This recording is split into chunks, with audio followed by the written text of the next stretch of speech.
derajate padha. Kowe sing kudune basa karo aku. Gong, sabar, Gong. Gong, sabar, Gong. Kowe lah tak dupak cangkemmu lho kowe. Iki wis dadi kok dadak cewek. Sabar, sabar. Sabar dodo ayam goreng. Ngomong antek tenan kowe. Lho, ya ngono kowe wani karo aku. Kowe lho, biyen wani saiki wani. Aku ratu, wis ngerti. Kowe dadi ratu ki mergo tak coblos. Nek kowe ora tak coblos kowe ora dadi ratu kowe. Kowe mara ning nggon aku, gong aku tulungono. Aku kurang swara 14. Ora, kaya ngono ora. Sok kene tak nehi cakruk, nyatane ndi sprene tok bangun kowe ora. Kaya ngono kok ratu.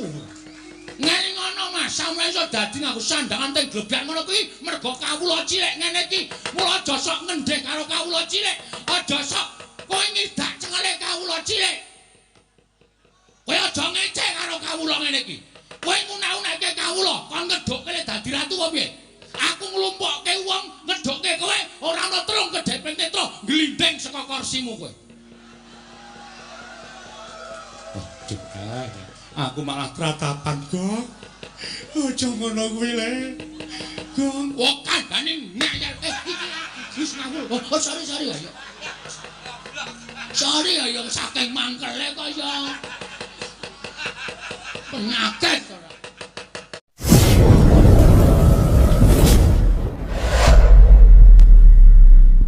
Rukun Matsinamadang daya dinayan tunggal cipta rasa karsa lan karyane saiki wis beda. Kawula saiki wis padha koncatan rasa kamanungsan, koncatan moral, tegese krisis moral.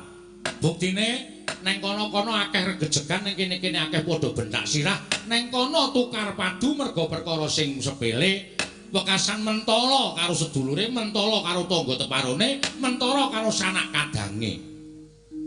Lah Ngamarta sing kaya ngene iki nek dinengke wae negara Ngamarta ora bakal kuncara, ning bakal remuk bubuk dadi rempon. Mula aku sing dadi kewajiban momong negara Ngamarta duwe kewajiban benerke negara Ngamarta. Mula aku niat bakal mbangun kayangan. Aku lho kaget. Gareng ya kaget, Bagong ya kaget. Kowe kaget ora, Gong? Ora. Mbok kaget kok, Gong. Ah, kaget aku. Ngono. Kula kaget. Bapak ajeng bangun kayangan niku bapak niku duwe napa? Wong bapak niku wong sekeng, wong kere, wong ora duwe kawula cilik kok arep bangun kayangan. Kula ajeng matur ngoten bapak wis ndisiki sik. Kowe aja ngira aku arep bangun kayangan iki papan sing magrong-magrong dumadi saka Cak Mas Jamrut Hergeni. Kuwi ora, ning aku pengen bangun kayangan iki pengen bangun morale para kawula supaya uripe pindhane eneng kayangan. Kayangan iki kebak kanikmatan, kayangan iki kebak katentreman, kayangan iki kebak kabungan, ora ana rasa regejegan, ora ana rasa padha memungsuhan, ora ana wong sikut-sikutan, ora ana wong plirik-plirikan. Ning kono ayem-ayem tentrem. Mula aku pengen uripe kawula sak negara Ngamarta kuwi mbane urip eneng kayangan. Ngoten. Lah terus pripun, Pak? Kula matur ngoten. Ning syarate ngene, Tru. Kowe tak kongkon sowana apa punden Pandhawa, aturana rawuh ning Karang Kadempel, Pandhawa 5 cacahe jangkep aturana rawuh ning Karang Kadempel, sinambi mundi pustaka jamus miyang jimat kelima sada. Lah sebabe napa kok para Pandhawa dadak rawuh teng Karang Kadempel, Tru? Kawula ora butuh diwenehi dhuwit. Kawula ora butuh digaweke papan sing magrong-magrong. Ning kawula iki butuh dicedhaki rasane. Kawula iki butuh digatekke. Kawula iki nek dicaketi karo pengarepe, wah kuwi dadi cambuk, dadi pamecut, nggone bakal mbangun negara, nggone bakal gumegah rasane, rumangsa handarbeni negarane, wekasan tresna karo negarane, tumuli mbangun negarane. Niku ngoten. Dadi para Pandhawa menika tedhak wonten Karang Kadempel menika supados nyaketi sanggaring para kawula. Mboten wonten namung ingkang wonten Kutagara, ning mapan wonten ing Parden, mapan wonten Karang Pradisan sedaya dipun caketi, dipun elus manahipun para kawula saengga pitados kaliyan pangarepipun bilih pangarepipun menika mboten supe dhateng para kawula. Mila Sawan pangsanipun Prabu Darma Kusuma menika ingkang sepisan kula dipun utus dening Bapak Semar sumados samboyong dhateng jengandika sinuwun sak kadang-kadhean rawuh wonten ing Karang Kajempel sak mangke sinambi mundi pustaka Jamus Nyang Jimat Limasada cekap semanten atur kula akhir kata wassalamualaikum warahmatullahi wabarakatuh. Wis selak garing cangkemku omong terus ora ana. Dados niki Semir, ora ngawur, Semir ki lurahe kene. Semar kuwi melu-melu kowe, Gong.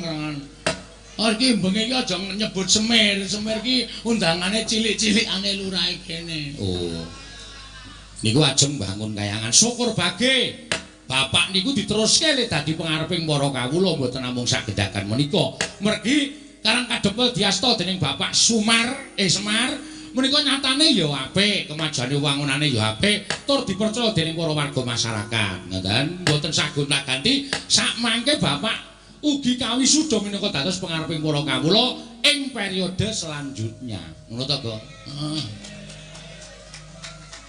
Ngoten mawon. Bangane ganti durung karuan dingerteni kepinterane, bangane ganti durung karuan dingerteni kaya ngapa kridane minangka dadi pangareping masyarakat, padha karo milih kucing dalam karung. Lho. Pun ing mawon sateruse diparingi wekdal, dicaosi wekdal Bapak supaya luwih ngrembakake Karang Kadempel, supaya luwih bisa memajukan pembangunan lahir batin Karang Kadempel. Wonten niku cekap mantra atur kula menawi wonten lepat diagung pangaksama Petruk nun Pandhawa kuwi ora mengaku. Oh nggih. Lah terus nanging Werkudara Janaka kembar ya Pandhawa aku tak taren karo kadang-kadangku dhisik Petruk. Oh menika langkung prayogi marasae menika. Werkudara nggih. Wis midhanget ature Petruk munggo penemuning Siadi. Ayo mangkat. Petruk. Nun yen bapakmu butuh Prabeya, aja metu saka bapakmu. Ning jupuka saka Jodipati, dinggo srana wewangunan bangun kayangan bapakmu. Wragate saka Jodipati dientekke ora apa-apa. Alhamdulillah. Gong proposal 1 masuk. Poin, Gong. Wah, lumayan iki. Petro aja ming Jodipati, Madukara ditawu bandane ora apa-apa. Waton bapakmu kasembatan bangun kayangan. Petro, yen perlu kasatriyanku digadhekke sik ora apa-apa. Waton bapakmu kelakon bangun kayangan. Tro? Omone bapak aku bendahara ya. Oh. Bareng danane masuk kok njur ndapuk bendahara ora. Weh, aku ki wong arep elek dhewe kok ana omongane sampeyan dhewe aku ki wong jujur. Oh beda ro gareng kan atau dapuk bendahara jelas entek ditik. Ada iki didapuk bendahara RT ditilepke kok. Gareng ae ya. Nek ora aku wis ora ana sing iso nampa dhuwit-dhuwit saka Ndara Werkudara, Ndara Janaka kuwi. Iya Petruk yen to pancen mengkono. Aku bakal budal marang Karang Kadempel Petruk. Yayi, nuwun sewu. Lah kok aneh sareng wonten sawanipun Petruk, aturipun karo Kang Ndrawati dipun kiwakaken. Mongko sawanipun langkung rumiyin kula tinimbang Petruk. Lah kok malah samangke dipun tampi menika aturipun Petruk lajeng adilipun wonten pundi Yayi? Nuwun sewu sinuwun. Kok wonten pengendikan kados mekaten menika wonten perkawis? Iya Petruk, pripun? Sinuwun Ndarawati rawuh mrene. Nggih, terus panjenengan nyuwun ngampil pustaka Jamus Limasada. Lho, kagem napa? Negara Ndarawati ketaman pegebluk bisane waluya nirmala temah jati yen to ditumbali pustaka Jamus Limasada. Mula aku bingung Petruk, ngendi ingkang kudu tak dhisikake? Ndarawati apa Karang Kadempel? Oh. Ngoten to. Iya Petruk. Gong, proposal ra sida masuk kok. Ha piye? Sinundarawati rawuh. Heeh. Karepe sediane Sinundarawati iki negarane ketaman pegebluk. Terus isane waluya nek ditumbali pustaka Jamus Nyang Jimat Limasada, mongko awak dhewe sowane kalah dhisik karo Sinundarawati. Terus sinuwun Puntadewa piye kuwi? Bingung penggalihe. Nek aku tak matur ya, Truk, ning nganggo tata krama lho. Siap. Nganggo unggah-ungguh. Heeh, ora waton ngomong ning ngarepe Nalindra. Heeh. Nuwun sewu sinuwun. Sinuwun. Lagi pisane wis kleru iki ora. Nuwun sewu sinuwun. Iya Bagong piye? Mboten ateges kula arep-arep pisang. Abubut-bubut jengkol. Nanging sedaya menika namung dapur badhe kepengin nglairaken pangunek-unek ing atos kula. Apa? Atos. Atos ya ati, ora usah dibasake. Ati kula sinuwun. Iya piye Bagong kepiye munggo penemumu ngaten. Saniki cara agal-agalan mawon carane mikir nggih nuwun sewu. Nuwun sewu lho. Iya Bagong, saniki ngaten. Sampeyan nuwun sewu, kula badhe nyuwun prisa kalih Sinuwun Prabu Puntadewa. Panjenengan ya percaya nek Ndarawati ketaman pegebluk. Ya mesine percaya iki dawuhing Koko Prabu Ndarawati. Oke, ndak apa-apa. Lho. Wong basa Indonesia barang iki men kaya nggon TV kae lho, Tru. Mboten apa-apa, percaya mboten apa-apa. Niku hak panjenengan. Ning sadurunge sampeyan percaya, niku apike sedaya menika dipun gelar, dipun gulung, dipun teliti sampun ngantos tuna tembe wingkingipun. Lire piye Bagong? Ngaten sinuwun. Sak jagat Rat Pramudita sing ngagem jeneng Sri Bathara menika nuwun sewu, sak ngertos kula namung kalih. Setunggal Sri Bathara Rama Wijaya, angka kalih Prabu Sri Bathara Kresna. Apa ta sebabe kok nganggo jeneng Sri Bathara? Amarga menika titising Sang Hyang Bathara Wisnu. Sapa ta Bathara Wisnu? Niku dewa sing tukang nentremke jagat, dewa sing tukang ngandung kabagyan. Nuwun sewu lho, saniki dipikir ngeten mawon, carane wong lumrah mikir. Negara Wirata niku ratune sing dadi ratu biasa. Ngastina niku ratune Prabu Duryudana, niku ratu jahat, ratu angkara murka. Monggo dewa ndawahaken pegebluk niku mesti di tempat-tempat sing wonge wis ora iso. Napa niku? Wah, mudhar ora kowe. Wonge wis ora iso eling, tegese wis ora iso manembah karo kersaning Gusti, dijak insaf ora gelem, anane mung tumindak sak kepenake dhewe. Niku Gusti mesti paling welak ing Jawata. Lah upama Gusti niku paring pegebluk, niku mesti teng negara Ngastina. Ra mungkin Gusti paring pegebluk kok tenggene negara sing dilenggahi ratu sing titis dewa. Lho niku ra wis ganjil to? Nggih to? Satu. Terus, sing nomor loro, nuwun sewu sinuwun. Sing nami Pustaka Jamus Lima Sada ajeng dinggih tumbal, niku api-apike mung dipendhem.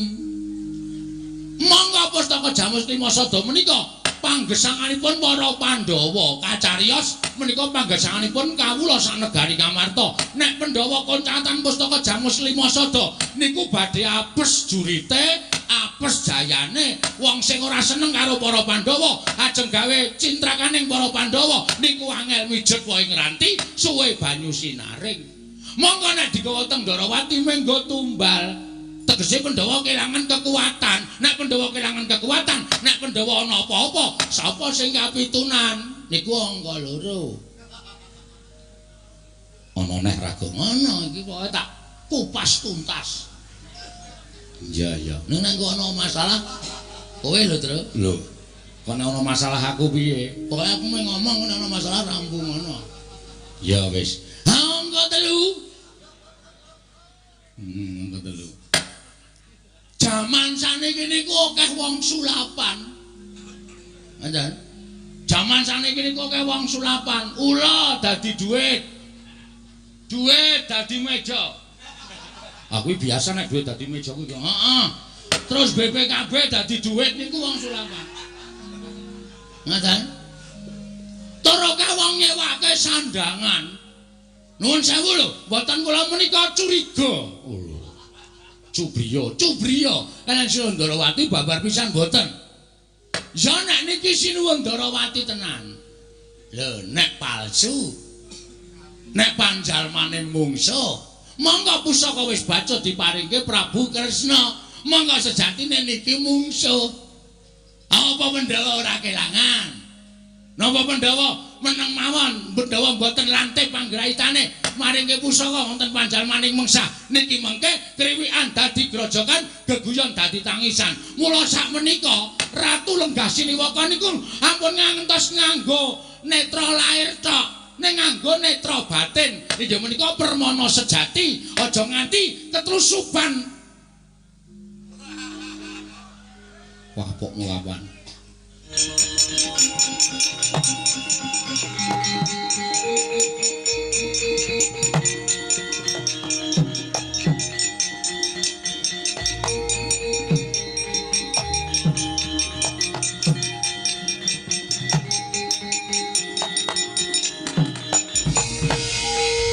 Panus maning jajalan sukertaning bawana iblis lanat. Petro Kanombala. Ngandera, kowe iki senengane gawe masalah kok. Pinaes ngene iki piye? Aku meh ngomong kok. Nek ana sing nesu ya tandang ngono. Aku jenenge kurang tanggung jawab. Wis gawe wangsuli. Petro Kanombala kowe timbali nata Mandura Prabu Baladewa ora wangsulan. Nggih, wonten dawuh sinuwun. Wonten dawuh. Kowe ngerti ora? Yai Prabu Kresna kuwi sapa? Sinuwun Ndarawati nggih Sinuwun Ndarawati. Kuwi apaku? Lho adimu. Rai sampean. Lah kok dadi adimu Bagong dilangap-langap ucape ngerwete kaya betek sepundhaka Tegalan. Drewi kaya grojokan ucape. Entah-entah yen batur gedibal 17. Wong elek nyolok mripat. Mung kere mula ucape ora nganggo dipetung. Apa ucape iki nglarani marang penggali Kyai Prabu Ndarawati apa ora? Kuwi kudune Bagong ngerti. Wong gerang tuwa darani dunungke. Dadi kula lho, Bagong lho. Muni piye kuwi, Tru? Muni piye kuwi? Kowe dunekke wong tuwa dadak didunungke. Terus kowe ora wangsulan. Sing dunek-unekke dudu aku kok. Aku apamu? Kowe adikku. Kudune kowe mbelani aku, kowe goblok kowe. Wis dibelani kaya ngene kok adine dunek-unekke meneng wae. Sing tak unekke Sinuwun Ndarawati. Nek kakangne tenan iki kaya ngono kuwi lho, Prabu Baladewa, adine dunekke Baladewane nesu. Aku dunekke wong kere, wong gedibal, wong tuwa dadak didunungke. Kowe kakangku asli kok meneng wae iki, kakang model piye kowe? Wis ngerti aku ora melu mau truk. Iya tak bilani aja kuwatir, tak bilani ning kok sithik. Ki golek momen sing supaya aku iso nesu. Aku wis dunake ngono ora nesu, goblok banget ya. Petro, nun. Aku ora trimo. Tantrimanipun Sun Mandura keparingipun. Bagong wis wani karo Prabu Ndarawati, padha karo Bagong wani karo Nata Mandura Prabu Baladewa. Aku ora nrimake yen Bagong isih nang kene. Tetep aku ora bakal trimo. Bagong kudu njaluk ngapura karo Yai Prabu Kresna. Gong kowe njaluk ngapura Sinuwun Prabu Ndarawati. Lho, sing kaune-uneke meneng wae kok kono geger iki ngopo? Hah? Aku ora ngune-uneke kono kok. Ning aku kakangne Yai Prabu Ndarawati. Wis ngerti. Kan minggat kono ora dadi manen kowe. Ditantang kok ming meneng wae kaya cah jireh ora. Wis tekan kene kok ndal didune-uneke kok kremah-kremih. Dekno nek nang omah bojone dikeplaki. Nang mungsuh wong lanang, wah. Pakake macan pisan. Kok ning ngancam kok pakake macan le golek macan endi ora.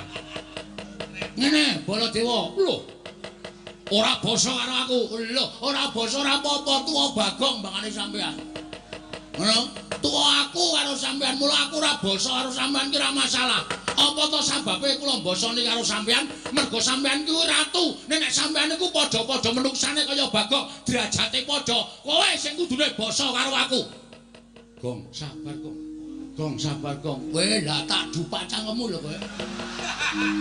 Iki wis dadi kok dadak cewek. Sabar, sabar. Sabar dodo ayam goreng. Ngomong antel tenan kowe. Lho, ya ngono kowe wani karo aku. Kowe lho, biyen wani saiki wani. Aku ratu, wis ngerti. Kowe dadi ratu ki mergo tak coblos. Nek kowe ora tak coblos kowe ora dadi ratu kowe. Kowe mara ning nggon aku, gong aku tulungono. Aku kurang swara 14. Ora, kelingan ora. Sok kene tak nehi cakruk, nyatane ndi seprene bangun wae ora. Kaya ngono kok ratu. Ngene ngono Mas, sampeyan iso dadi nganggo sandangan teng glebak ngono kuwi mergo kawula cilik ngene iki. Mula aja sok ngendhek karo kawula cilik. Aja sok kowe ngidak cengele kawula cilik. Kowe aja ngecek karo kawula ngene iki. Kowe nguna-unake kawula kon ngedhukke dadi ratu apa piye? Aku nglumpukke wong ngedhukke kowe ora ana terung kedheping netra glindeng saka kursimu kowe. Aku malah tratapan, Gong. Aja ngono kuwi le. Gong, kok kandhane ngayal. Wis ngawur. Oh, sorry ayo. Sorry ayo saking mangkele kaya penyakit ora. Kowe bali. Nun, kowe bali. Kula bali purun ning bareng karo Pandhawa 5 mundi Pustaka Jamus miang jimat kelima sada. Nek ora bareng karo Pustaka Jamus kelima sada karo Pandhawa, oh. Taunana Windanana Bagong ndak akan mungkin pulang ke rumah. Kagak. Mesu kok omongane campur bawur. Ora bakal bali. Lho, ya ngono kae wani karo Baladewa. Lho. Kula yo mboten ajeng wani karo sampean. Sampean niku Nalendra, wajibe kula ajeni. Ning nuwun sewu nggih Mas.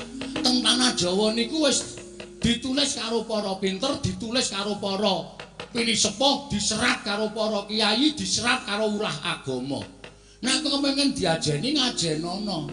Nek kepengin disembah nyembah. Nek kepengin di tata kramani ya tata krama karo sak pepadane. Ning nuwun sewu, sampean wau ngajeni kula napa?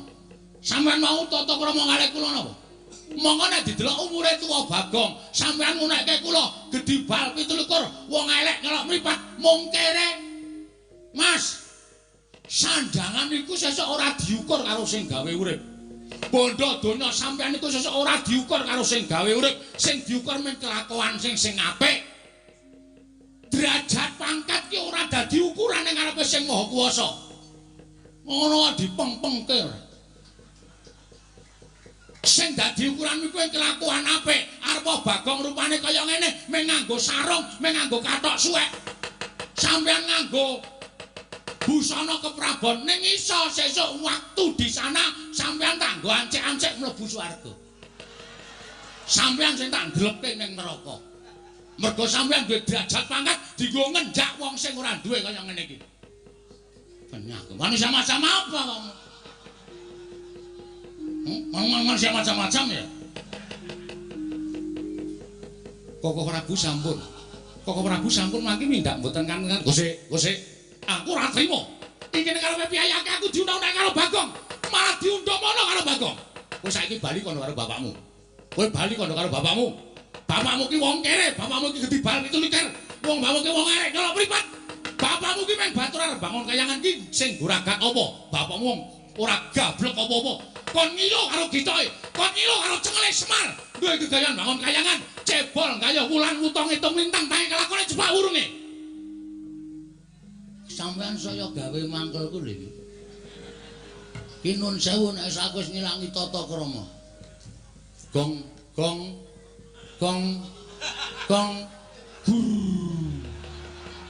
Pamut ndasmu lho, Tru.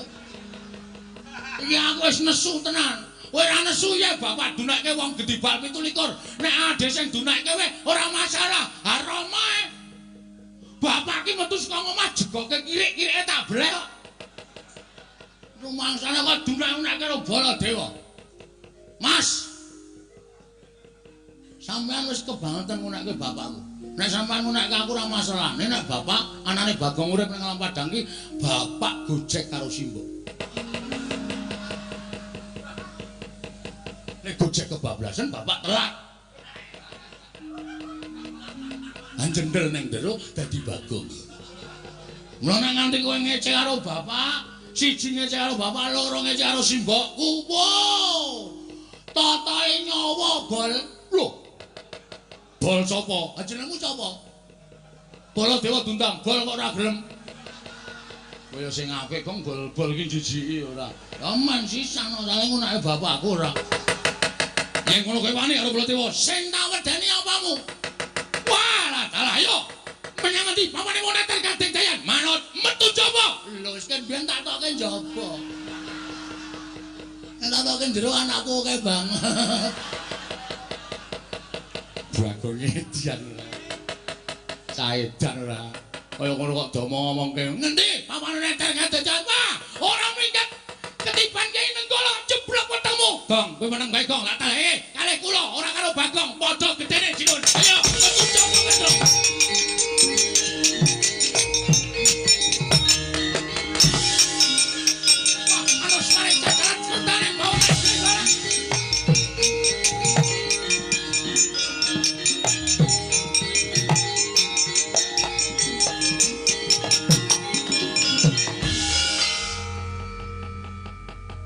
Sing tantang-tantangan Bagong kok sing gelut Petruk. Nek pancen wis disek lho. Pun disetel. Kula teng dalan wau pun kangsenan kalih si Petruk, Truk engko nek nang kono gawe dadi geger mergo iki sediane bapak iki ora baen-baen. Terus kula mandeg kalih Petruk kalih ngombe wedang teng angkringan. Ngene wae Truk, gandeng nek nesu ki wangun aku mbangane kowe.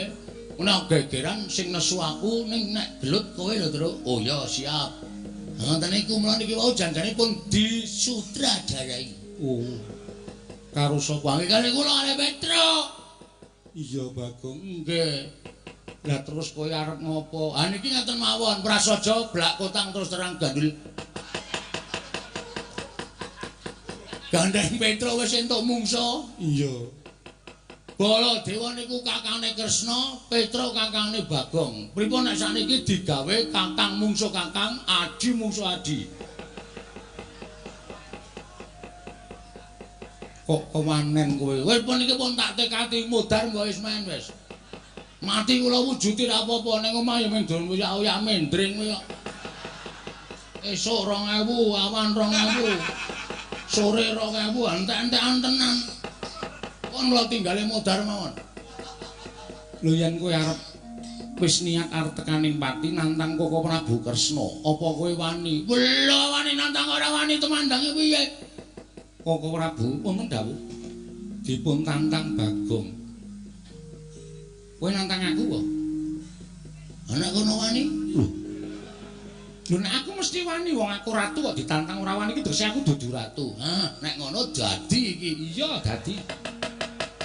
Nek pancen wani madhep rene, aku ngungkurke ratu dosa kualat. Tak wenehi palilah, Yayi nyuwun palilah Bagong supados madhep mriki. Bagong madhep Pamrana. Siap. Gayeng iki. Baladewa mungsuh Petruk, aku mungsuh Kresna. Ya men kari tumbuk bejane sapa sing entuk kanugrahaning Gusti. Bengi iki nang kelurahan Hargamulya. Kresna kalah karo Bagong. Wah, ngendi tak pasangi pamflet. Kresna KO ronde ketiga. Edan kowe. Ora edan serius iki. Wong arep gelut kok dadak guyu barang edan kowe. Ora dadi gelut nek carane ngono. Iya, iya. Wani tenan karo sing tak wedeni apamu? Wah, Bagong kowe aja edan. Meneng ora kowe? Oh, bolok anto, Werkudara to. Wah, ngapunten danten ngapunten. Oh, edan karo bendarane. Niki ajeng lagi ajeng gelut. Aja wani karo Kresna. Pun to, sampean ngono mawon. Werkudara meneng aja men melu tak jajali Bagong. Semangkean temen. Men. Ya semangkean. Lho, aku semangkean apa? Nyilih pustaka Jamus Lima Sada. Arep tak nggo tumbal. Ayo. Apa pancen negaramu kok taman pegeblok apa piye? Lho, negaraku taman pegeblok. Buktine apa? Buktine kena dibuktekne ning negara Ndarawati. Oke, ayo rono. Lho, aku lagi tekan kene sawetara. Kok dadak kembali? Aku kesel Bagong. Nah, iki ketone arep ngapusi. Ketone arep ngapusi. Wis ngene wae. Kowe karepmu piye? Ngene wae. Kowe karepmu piye? Lho. Nek kowe mau nantang karo aku tak ladeni piye? Oke, ora masalah. Aku ya ora wedi karo kowe. Iya. Ayo, pancen kowe duwe kadigdayan ketokno. Oh, aku ora tau duwe kadigdayan, aku ki kadigdayanku mung buruk. Pokoke wani ngono wae. Aku duwe pusaka. Oh, enggak ora wedi aku. katiban senjata cakra mati kowe. Wit. Kok nganggo cakra barang? Wong janjine ora nganggo pusaka kok. Lho, duwe pusaka ora digunakke iki kepiye? Tak tibani Jata Cakra kowe mati. Kowe sadurunge nibake Jata Cakra, kowe tak tubruk. Tak ingel-ingel tak tekak mati. Aku ora iso mati. Lho kok welane iki. Kok iso ora iso mati? Lho, aku duwe pusaka Sekar Wijaya Kesuma. Iki tak nggo cundhuk. Nek aku mati urip meneh. Wah, anjing. Wah, terus aku urip meneh kowe tak senjata cakra kowe mati terus tak uripke. Lho. Ya ora wong mungsuh kok duripke. Weh, ora nggo duripke barang kok. Ora. Waduh cilaka mongko aku iki nek ora duripke ora urip. Tenan kowe yakin? Ora iso urip dhewe. Kowe iki wong edan, dadi kula ora duripke. Ora, ya wis rasa perang. Lah. Wong kaya ngene iku aku wis apal karo kowe iki senengane gojek karo sapa-sapa tok jak gojek. Karo sapa-sapa tok jak gojek. Werku dara barang tok jak gojek. Lah edan. Seprene urung dibalekke. Apa to? Rek. Lah. Satriya kok sing mikir rek. Wah. Nek alun-alun ketemu karo aku. Dheweke cilik rek aku. Rek gas. Tak silihi di aku dheke. Wah, seprene disak. Wong mungsuh wong kaya ngene kok ya tok ulungi lho. Wah, mengrek gas durus. Watu kok sesuk. Sesuk ancar dikai gas kompor wae. Nggo nyumet rokok murup sak raine. Lah idak ndasmu kowe. Buan awarepmu ngamuk. Lho. Bagong aja ngamuk nang kene. Kowe metu njaba wae Bagong. Nggih ngonten mawon nggih sinuwun. Kula tak nututi Petro nggih. Iya sing ati-ati. Nggih, sampun nyuwun pamit sing ati-ati. Sampun nggih sinuwun. Iya. Kula nyuwun ngapunten ora apa-apa. Aku iki kulita gojek karo kowe. Nggih. Kula tak nututi Petro nggih. Iya sing ati-ati. Pun nggih, Den. Bu. Nesu. Oh, seniman kok nesu. Ora kena nesu. Wah, ya ora. Nggih, nyuwun pamit nggih. Yo sing ati-ati. Nggih, nyuwun pamit. Yo. Pun nggih, Den. Iya sing ati-ati, Bagong. Ndarane kula dhewe nyuwun pamit. Iya, Bagong sing ati. Iya, Bagong sing ati-ati. Yem aku njaluk pamit ya, Yem. Nggih, Mas, atos-atos. Heeh, wis saya lemu dilongi le memangan. Awake gajih tok ora. Wis ora ketok cantik. Nggih, karang teng kraton iku wonten ming maem terus. Aja dienggo gerak wae ya. Nggih. Ngejak aku nek gerak. Nggih. Wis ya iki sapa iki? Mbak Yu kula. Jenenge? Naminipun menika anu sinten sapa Yu? Aku Jainal. Wedok kok jenenge lanang iki. Nyemenangi iki. Sampun nggih sinuwun. Iya Bagong sing ati-ati aja kaya bocah iki. Nune nggih nyuwun pamit. Iya. Sampun sinuwun. Iya Bagong sing ati-ati. Pun nggih Den. Iya sing ati-ati. Ndaraku ndaraku nyuwun pamit. Iya sing ati-ati. Ndarane kula dewa. Iya Bagong sing ati-ati. Pun kula tak metu napa? Nek ora tak andani Petro iki jan tobat tenane. Iki mongko ndak malah kriwikan dadi grojokan geguyon dadi tak. Anu kula nyuwun pamit nggih sinuwun. Iya sing ati-ati aja kaya bocah. Nune nggih, karang kula niku Petro iki nek nesu wonten iki. Iya, bingung antian kula niku. Mengke mesti wani karo Prabu Baladewa mesti wani. Iya, nggih. Pun nggih? Iya, Bagong sing ati-ati. Sampun, Ndara. Iya. Ndara Janaka pun nggih? Iya. Nah, Zainal pamit sik ya, Nah. Ini atos-atos. Kawan-kawan anu pun duwe nomor WA. Gadah. Ya engko duweamu dilebokke WA aku ya. Inggih ngesakaken. Heeh, engko men iso WA-WA-anan. Inggih. Pun wonten mawon nggih ndara-ndara sedayanipun. Iya, Pak. Iya, Pak. Nyuwun pamit madal pasengan. Pareng. Iya sing ati-ati. Aja kaya bocah cilik nggih. Ana ora tak elekke menangi tenan Petro niku. Ora jan niku iki bola-bali arep ngopo? Wah, jan wis do ora tanggap. Wis pomat pamit kaya mesa dinengke wae. Mbaya ngulungi pira 10 apa pira. Cah edan njaluk dhuwit to. Jawa niku ngoten niku. Pomat pamit wira-wiri niku men disangoni. Dene ora duwe perasaan ya kebangetan. Nalindra lenggah siniwaka ora ngesak dhuwit. Waduh. Sinandrawati, aku ya ora nggawa. Aku ki nitih kreta mau tekan kene. Walah. Ora duwe. Alah ro ngomong iki mau. Edan peli-peli banget ya. Dara sesuk neng Karang Kadempel tak paringi aja neng kene. Waduh semayane. Yang enggak 15 ora. Sing wingi dereng diwangsulke. Alah aku ya ngapura ya. Karena aku kulino ya, aku paling kendel nek ora nyaur.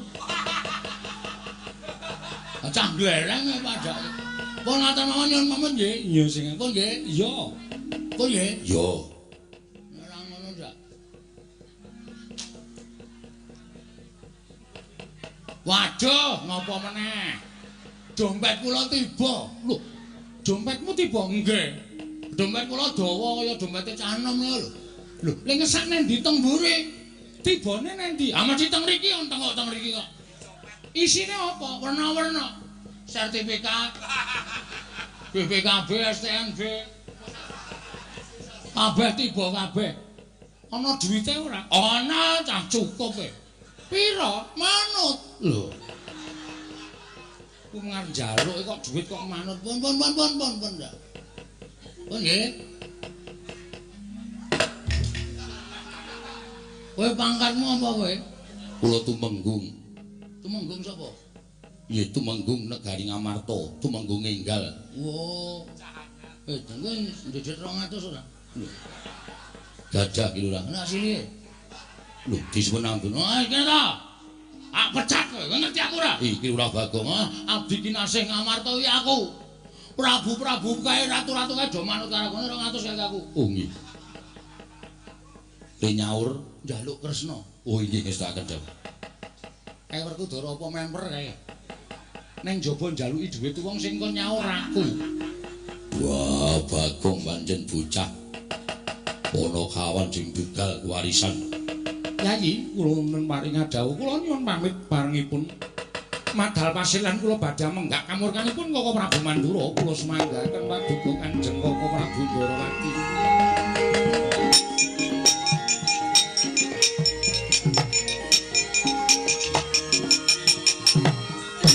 Kudara, nggih. Siap dingkeng tansah duwe penemu. Lan sira aturake kelawan pun Kakang jumbuh kelawan dina iki Dimas pun Kakang bingung, rasa bingung. Barep kakangku ora nate kleru luwih-luwih. Nggono bakal nemtokake sapa sing bakal mbok paringi pustaka Jamus Klimasada. Lambarono manembah marang panguwasaning Gusti. Dasar iki wanci bedhug. Munggah ing sanggar pelanggatan manembao ing wanci bedhug. Sawise kuwi ngucapno asmaning Gusti marambah makaping-kaping nganti wening pikirmu kang mangkono bakal ora kleru nggonmu nemtokake sapa kang bakal nampa pustaka Jamus Klimasada. Dimas kadangipun Kakang nadan sira yayi kuwi agal gruwal-gruwal nanging tansah duweni penemu ingkang limpat kaya wektu dina iki yayi pun Kakang ngaturake panuwun Arjuna kula nun maring dawuh. Tatanen para kawula aja nganti kesempyok ing aradang kamurkaning Koko Prabu Mandura padene Petruk niki ngestaken dawuh. Semono uga Werkudara ya ngestokke dawuh. Kaya wis purna gati ning pananggilan pun Kakang kundur ngedaton bubarna kang padha gantung sebo. Kaya wis ora ana dawuh maneh Yayi Bratasena. Gong ayo mulih le. Ya iki kandhane ya aja mulih kok. Kok sik to. Ayo bali ning Karang Kadempel. Maksude Aku mau ngetutke Ndara Baladewa tantang-tantangan. Wah, ning dalan padu lho. Jejer iki padu. Mlaku jejer iki padu rame banget. Oh, sampean ora gelem bali. Kula ora bakal bali. Lho, Petro nek kowe ngono wani karo Baladewa sing kula wedeni apa sampean? Temu ndi bapane moneter kaditen. Ayo, kowe apa aku sing tekaning pati bladak. Aku mlaku ngulon, dhek mlaku ngetan. Terus tak tonton saka kadohan ki Ndara Baladewa ngawe anak-anak Pandhawa. Ngawe apa anak-anak Pandhawa? Anak-anak Pandhawa do diawe Ndara Antarja, Ndara Gatotkaca, Ndara Antasena. Aku kuwatir, Gong. Ndara Baladewa mengko mbok menawa ngendikake dandang dikandhake kuntul, kuntul dikandhake dandang. Tegese piye? Tegese lelakon sing saknyatane digawe karo Ndara Baladewa, men Petruk ketok salah. Oh ngono. Ah terus nek Petruk salah, Petruk mesti bakal dirangket karo putra-putra Pandhawa. Mula apik ayo bali. Lapor karo bapak, wadul karo bapak nek awak dhewe ora entuk gawe. Sik, Truk. Nek kowe bali, terus kowe matur karo bapak apa perkara iki rampung? Aku tak takon karo kowe. Hah? Perkara iki selesai, rampung. Mestine rampung wong aku matur bapak nek ora iso mboyong para Pandhawa. Tumrap kowe rampung, ning tumrap bapak ora rampung. Mergo bapak atine gelo, bapak atine lara. Kongkonan anak sing ditresnani, kongkonan anak sing dipercaya ora iso ngrampungi gawe. Monggo wong gawe gelo ati ning bapak iki sok nek mati ning neraka diloloi wesi panas cangkeme. Kowe iki sing ngomong sapa? Aku ngono. Oh, kowe gelem apa piye? Wong sing gelem gawe gelaning wong tuwa kuwi lawange kanugrahan ditutup. Kowe dosa ora entuk pangapura. Ngono ya, Kok. Mula nek manut karo aku mbangane mulih kowe slamet matur bapak, nek cara aku lho, Truk. Gunake watak satriya, mati dilakoni ning Ngamarta. Nek awak dhewe musuh anak-anak Pandhawa mati tenan, mati ya wis. Arep piye? Wong nyatane adi kongkon karo bapak kok. Lah iya. Sing maju ki ora Ndara Baladewa. Sapa aku tak takon? Ndara Gatotkaca, Ndara Antarja, Ndara Antasena. Sajake do goleki karo awake dhewe. Rasa wedi kae bayi-bayi. Kowe wong tuwa, kowe karo aku ki tuwa. Heeh. Wong tuwa kok kalah karo bayek. Arep bayi ning kae digdaya, nek wis menesu awak dhewe iki modar tenan. Truk. Modar ki mati ki dipetong 3 perkara. Mati 3 perkara piye? 1 mati utama, 2 mati madya, 3 mati nista. Mati utama, matine wong labuh bebener. Mbok labuh apa wae, labuh agama, labuh bebener, labuh wong tuwa, pokoke labuh bebener kabeh kuwi diitunge mati utama. Mula dibukake lawang swarga. Kuwi mati utama, mati utama. Kaya kowe nglabuhi bapak kuwi mongko bapak bener. Kuwi mati utama apa tekaning pati. Mati madya, mati disangkani saka lara. Kuwi swarga apa neraka diitung tumindake nalika ning alam donya, akeh apike apa akeh alane. Nek akeh apike nyemplung swarga, nek akeh alane nyemplung neraka. Mati nista, matine wong lalu. Kowe ora kecemplung swarga, ora kecemplung neraka, sukmane ngramyang ora entuk dalan sowan ngersane Gusti, mapane ning kayu watu pendak malam Jumat Kliwon dikutuki jaluki pesugihan. Kuwi matine wong nista. Ngono ya, Gong.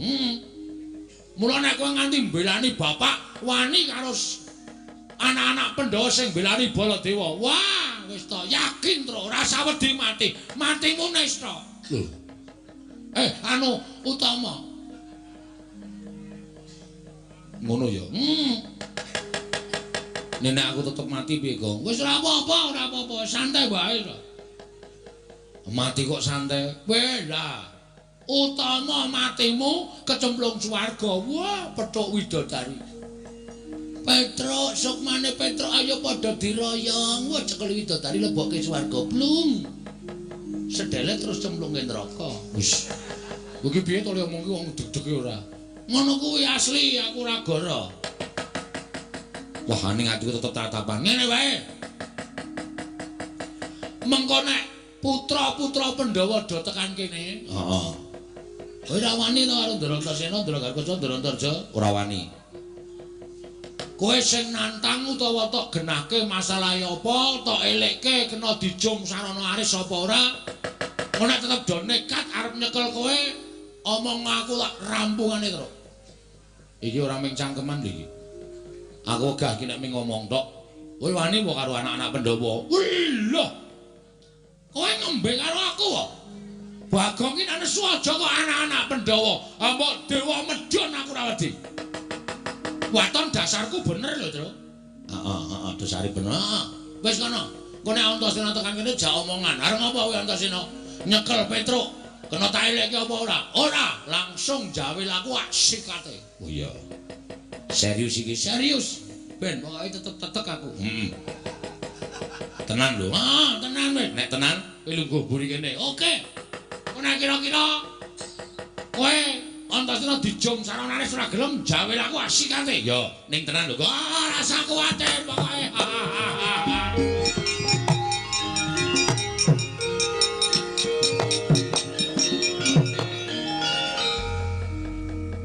Teko tenan wong iki. Wis takoni ora rasa kuwatir. Bekti kula nggih, Den. Ya, tak tumut, Truk. Pangestuku Tampanono, nggih. Pun sewu kok pasuryane ketoke kok abrit. Sajake kaya nesu kali Petruk. Terus aku tak takon karo kowe, nggih. Apa kowe wani karo Mandura ya? Sing ngendika sinten? Sing ngomong si wong Mandura. Kowe wani karo wong Mandura, ya ngono apa piye? Nek upama kula wantun saestu pripun? Mapano, lak bondo tanganmu tak krincung sikilmu. Nek kula mboten wantun niku mung gawe-gawe Sinu Mandura, kowe kudu iso ngaturake. Sebabe apa? Kudu iso kandha karo aku. Kowe wani karo Sinu Mandura padha karo kowe wani karo wong Pandhawa. Kowe ngorek-orek marang raine anak-anak Pandhawa ora bakal ilang selawase urip. Kong. Ayo Le. Ayo wis tak jawe. Sik Truk, wetengku lara. Lara piye? Mbok iki mangan apa kok penjelut ngono. Waduh, Setro. Wah, iki nek arep perang ra iso iki wetenge lara. Waduh. Terus piye iki? Jam omongan sik. Ngono mari tak sikate. Oh iya, iya. Diulur wektune, Tru. Iya, iya, iya. Pun pripun? Kula mboten ajeng elak. Nek Waton Petruk salah lho. Waton Petruk luput monggo. Kula niku kawula sing tetep karo pernatan hukum negara Ngamarta. Sapa sing luput kudu dipidana. Kula niku manut. Ning nuwun sewu. Sampeyan niku nampa pelapurane Ndara Baladewa nek ana lelakon kaya ngene iki, ana masalah karo Petruk, sampeyan aja nampa sepihak. Aja nampa lapure Ndara Baladewa tok, ning Petruk mang takoni perkarane pripun, merga menika kalih mriki mesti benten. Mrika digawe-gawe versi mrika, mriki ya tak gawe-gawe versi kula, ning Petruk ora gelem gawe-gawe. Petruk jujur apa anane. Lah perkarane apa? Perkarane ngeten. Kula dikongkon bapak ajeng bangun kayangan. Truk sowana pepunden Pandhawa, mboyong Pandhawa 5 cacahe mundi pustaka Jamus 5 sada. Del, kula tekan negara Ngamarta. Iya, terus tekan mriko pun nonton Sinuwun Ndarawati. Sinuwun Ndarawati ngersake pustaka Jamus 5 sada arga tumbal wadal negara Ndarawati, merga negara Ndarawati ketaman pegebluk. Lah niki cangkeme duwer niki sing ngomong. Ndarawati sing ketunggon ratu sing ketitisan dewa kok taman pegebluk niku mboten ajeng kelakon. Saya-saya sakniku akeh wong sulatan, akeh wong gawe-gawe. Ya nek Sinuwun Ndarawati tenan, nek dudu mongko nggo tumbal niku api-apike mung dipendhem. Nek nganti pustaka Jamus 5 sada niku mung dipendhem kalih Sinuwun Ndarawati, tegese Pandhawa kelangan kekuatan. Bagong ngomong ngoten niku. Lah kok Sinuwun Mandura nesu. Iblis lanang anu mali jajaran sekretare bawana Petruk. Wong kere ketimbal mung melarat. Diapurmu ora ngerti tata krama. Kula dunekke kere ora apa-apa, dunekke melarat ora apa-apa, wong dasare kula ya kere tenan. Ning bareng ngancik Balya kandha karo bapakmu. Bapakmu ki wong sekeng, wong ora duwe, bapakmu ki wong melarat arep bangun kayangan ki sing goragat cengele kae wae piye? Nuwun sewu.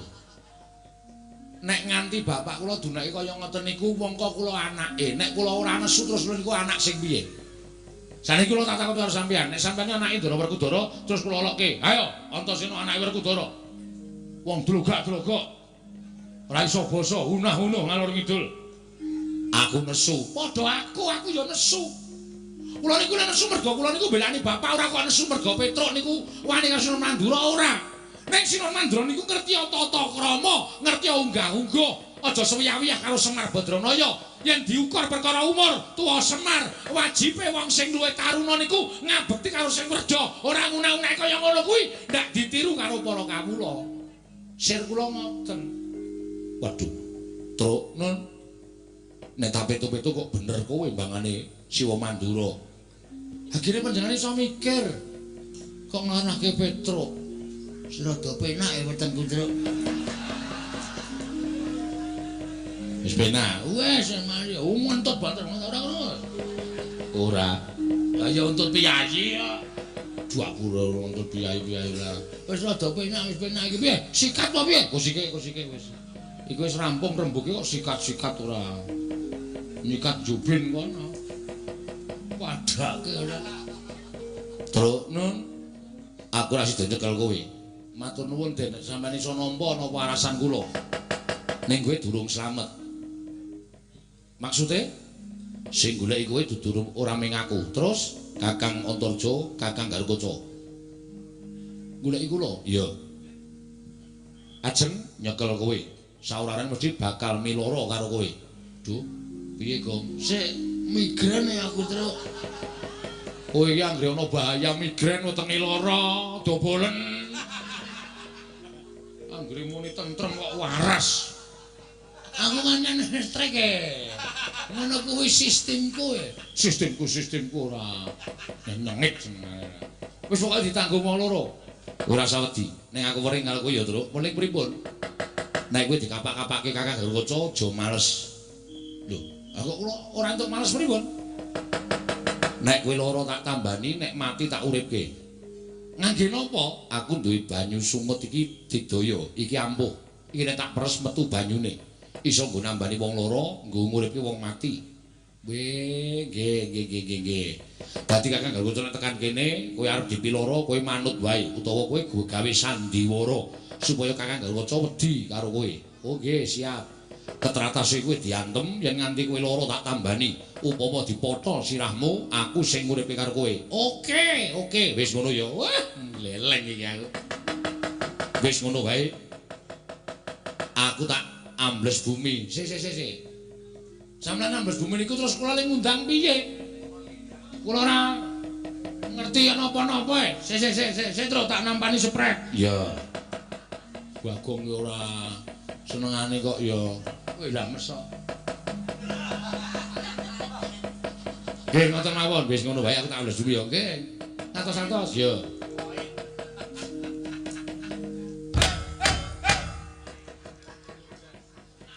Ngopo, Gong? Anu men jajal kok. Engko nek ora tak undang ora mara, wong edan opo kok dijajal. Dijajal nek lobok bareng. Lambene lah. Ayo terus semangat 45. Galuh kae gendetane. Ya, ku mlebet awe-awe abang putih sanjuane ku lambang sejatine pokoke sapa sing arep gawe patine Semar utawa gawe cintrakane Semar, luwe-luwe arep gawe cintrakamu, Truk. Diwaneni Ndara Antasena siap sumajung bantu arek kowe. Ya, ngono ya, Kak.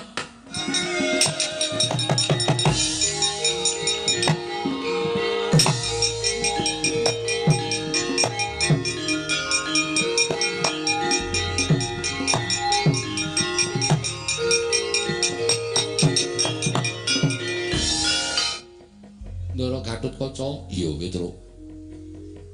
Mandhap saking Dirgantara kok sajahe kesesa.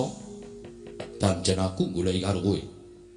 Nek pun ketemu, aku tak takon Wangsulana, nggih.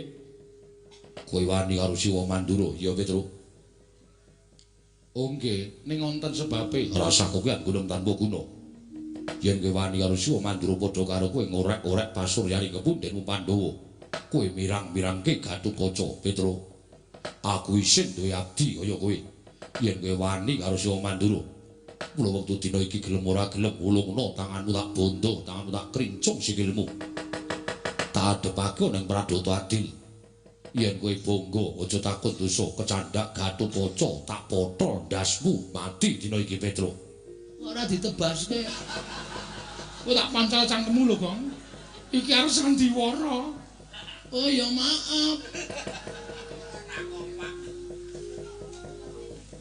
Sampeyan niku mestine kudune ngerti unggah-ungguh, ngerti tata krama. Upama Petra niku manganggo pleru monggo. Ora apa-apa kula lajeng napa-napake ora apa-apa. Aja kok dibondo. Mang pateni teng mriki ora apa-apa, ning tata basane sing apik.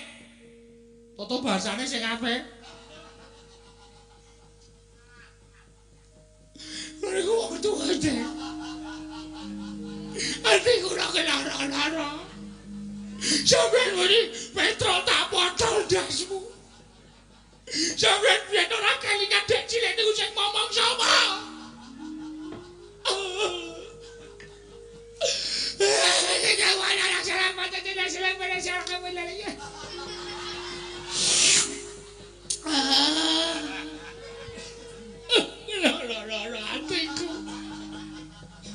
Sampeyan cilik ta icik-icik.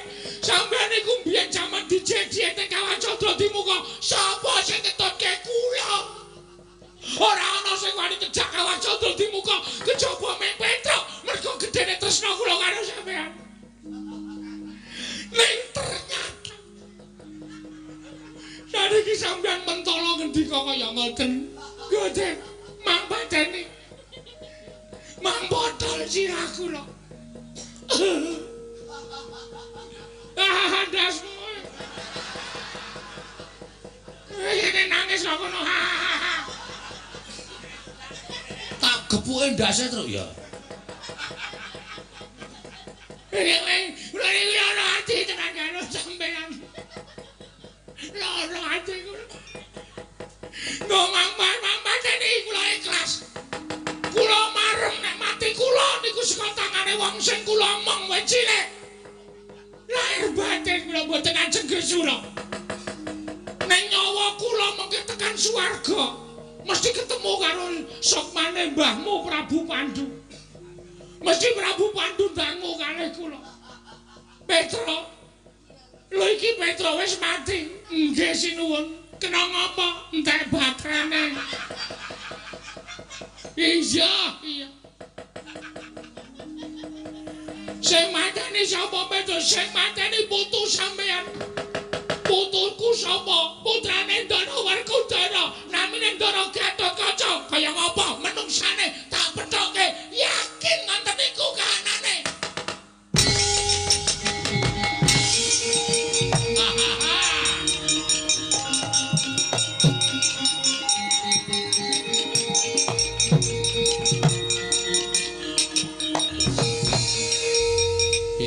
Sukses to. Edane parungake saka kono kaya ketoprak to. Ketoprak jenggulmu kuwi ora. Nangise jan jos tenan. Kowe kok iso nangis ya, Tru? Ya iso ya sandiwara kok. Kowe iki biasane arang-arang nangis. Kowe iki anakmu lara kowe nanggap dangdut kok. Jenggulmu mlocot. Nai loro kok nanggap dangdut ora. Diandara Gatotkaca terus pleper. Mabur mergo tak unek-uneke nek sukmaku tekan swarga ketemu sukmane mbakmu Prabu Pandu Petra kok wis mati. Nggih batrane pun entek. Aku sing kono arep guyu ndak terani ngece. Aku arep ya. Dil. Aku sing ngalahke loro, sing siji kowe. Waduh. Mbok aku rasah terus. Weh, nyambut sikinan gawe iso gawe kabeh. Apa to? Nyambut gawe siji nyambut gawe kabeh. Aku nyambut gawe loro, kowe nyambut gawe ngalahke siji. Waduh. Nek aku mati utama. Telek. Ku sing ngomong aku kok dadak mati utama. Mati utama mbelani bapak. Oh ya wis tak lakonane. Ya. Hati lho, Gong. Terus. Antarja kuwi ampuh banget. Hakakane Ndara Garukaca ya ora ampuh piye. Kae putune rajane Ngula, dewane Ngula. Edian. Kowe wani Ndara-Antarja merem ngampet ambegan ula sak donya teka kabeh. Padha ngeroyok aku. Heeh. Biasane pas merem pas ulane metu. Yakin aku ra goreng. Ngati-ati kowe. Anggere kowe ro merem ulane ro metu. Nek arep mati ulane entuk. Wah, cilaka iki, Tru. Wis pokoke ditandangi rasa wedi. Ulane werna-werna ana ula bandotan, ana ula dembung macan, ana ula kobra. Asing nemelang iki ula sendok. Kok iso? Wo ula sendok iki go goreng ya entek. Bakmi ya entek. Heeh, monggo karo jodone ya. Ula apa? Ula porok. Ula porok. Kuwi nggo nyuces karo nggo nglinting bakmi ngono. Iya. Tak adepane, Tru. Ya.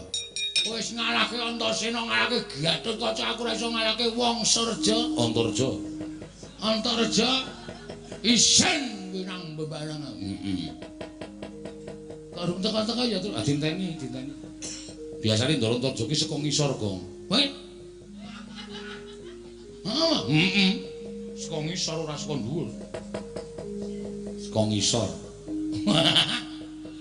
Dadi kelingan aku Tru kok ngomong ngono iki. Nek Ndara-Antarja ki biasane saka ngisor, aku biasane saka mburi. Dapure. Engko nak teko tak adepane ya Tru ya. Hati-hati kok.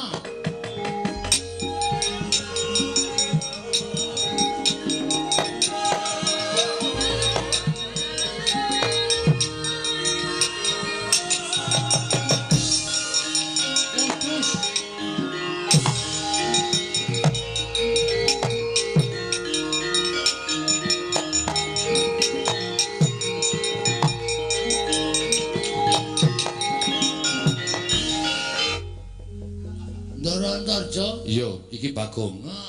Nggih, iya. Duh, gugup aku wisan. Ana napa kok dadi sampean kok mrepeki anu napa jenenge iku napa jumeneng napa? Ketemu kalih Kilu. Aduh. Kula. Aku tak takon karo kowe. Mang takon ning ampun angel-angel nggih? Iya. Engko ndak bijine elek. Iya. Petruk nendi? Nun, Petruk nendi? Oh, sama madosi Petruk to? Iya. Tru? Goleki kowe kok. Ngene ya, Le. Piye? Maksudku aku ngaso kowe takon ngalahke Antarja. Nesu tenan Bagong. Mangkel aku. Tak kapak-kapake ra wedi gregeten tak gulung. Wah, sikep tak usak-usake. Untung dheweke ora nyembur. Tak bingkem cangkeme. Aku mesti nek arep nyembur tak bingkem ora metu tak bingkem kok. Tak plenek. Ah iya. Aku ngomong karo kowe jane males lho, Kong. Ayo ora ngono, Tru. Kancane men kowe. Kayak iki berat. Iya, Bong. Kancane men kowe. Ah iya. Kowe lah, Gong. Apa? Kayak sapa joget-joget kae. Wah, wong nanggap jadilan ngono kok udu. Sing itu kae lho. Oh, Patih Mandura. Sapa? Praoto ora. Karena nyane iki kaya seger. Pragoto. Pragoto. Tekan kene aja dikasih hati, Tru. Ya. Nek kira-kira nglabrak awake dhewe diotosi wong loro. Oke. Kae dudu bendarane awake dhewe. Patih Mandura katoke dosane pepundhane. Ya.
Lho, aku wiwit didhawuhi dening Sinuwun Prabu Mandura.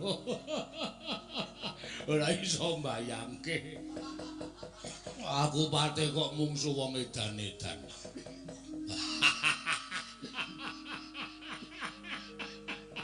Oh, Petro, aku lek arep gelut karo kowe piye nek weruh rupamu aku guyu terus. Irung kok kaya sosis. Oh, hoi. Wuntrule bodong. Dledek medun. Kaya dilinting munggah. Wah. Sing mburi kae malah-malahi lara tekan aku. Cangkem kok kaya jogangan.